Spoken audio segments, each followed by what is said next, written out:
হিজবুল্লাহর শীর্ষ নেতা ইসরায়েলি হামলায় নিহত হওয়ার ৫ মাস পর লেবাননের সশস্ত্র রাজনৈতিক গোষ্ঠী হিজবুল্লাহর নেতা হাসান নাসরুল্লাহর জানাজায় অংশ নিতে লাখো মানুষের ঢল নামে। ইসরায়েলের সঙ্গে কয়েক দশকের সংঘাতের মাঝে শিয়া মুসলিম গোষ্ঠীর নেতৃত্বদানকারী নাসরুল্লাহকে হত্যার ঘটনায় ব্যাপক দুর্বল হয়ে পড়ে হিজবুল্লাহ। শীর্ষ নেতার হত্যাকাণ্ডের ঘটনায় মধ্যপ্রাচ্যে ক্ষমতার ভারসাম্যেও পরিবর্তন ঘটেছে। এদিকে সমাবেশ স্থলের ওপর দিয়ে ইসরায়েলের যুদ্ধ বিমান উড়ে যাওয়ায় নতুন করে উত্তেজনা শুরু হয়েছে।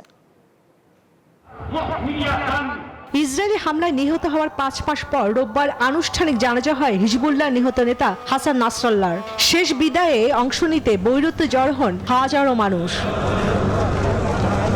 হিজবুল্লাহ নিয়ন্ত্রিত দক্ষিণ শহরতলির একটি স্টেডিয়ামে নাসরাল্লাহর সমর্থকরা গণজানাজার জন্য জড়ো হন। ৫৫,০০০ আসনের ক্যামিল চ্যামুন স্পোর্টস সিটির স্টেডিয়ামটি জানাজা শুরু হওয়ার কয়েক ঘন্টা আগে থেকে পরিপূর্ণ হয়ে যায়। ইসরায়েলের সাথে কয়েক দশকের সংঘাতের মধ্যে শিয়া মুসলিম গোষ্ঠীটি নেতৃত্ব দেন নাসরাল্লাহ। এ সময়ে সংগঠনটিকে প্রভাবশালী সামরিক বাহিনীতে রূপান্তর করেন এই নেতা।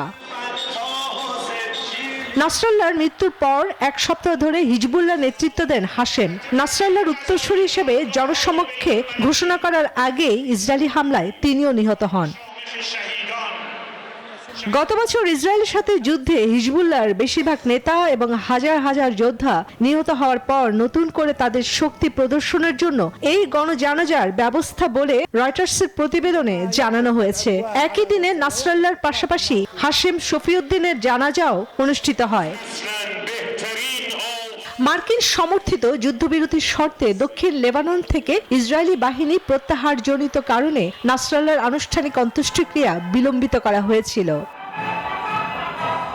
জানাজার সময় ইসরায়েলি যুদ্ধবিমান উড়ে যেতে দেখা গেছে বলে জানিয়েছে বিভিন্ন সংবাদ মাধ্যম। একই দিনে দেশটির কয়েকটি জায়গায় বিমান হামলা চালানোর খবরও পাওয়া গেছে। এই ঘটনায় উত্তেজনা ছড়িয়ে পড়েছে পুরো লেবানন জুড়ে। চন্দ্রা, নিউজ 24।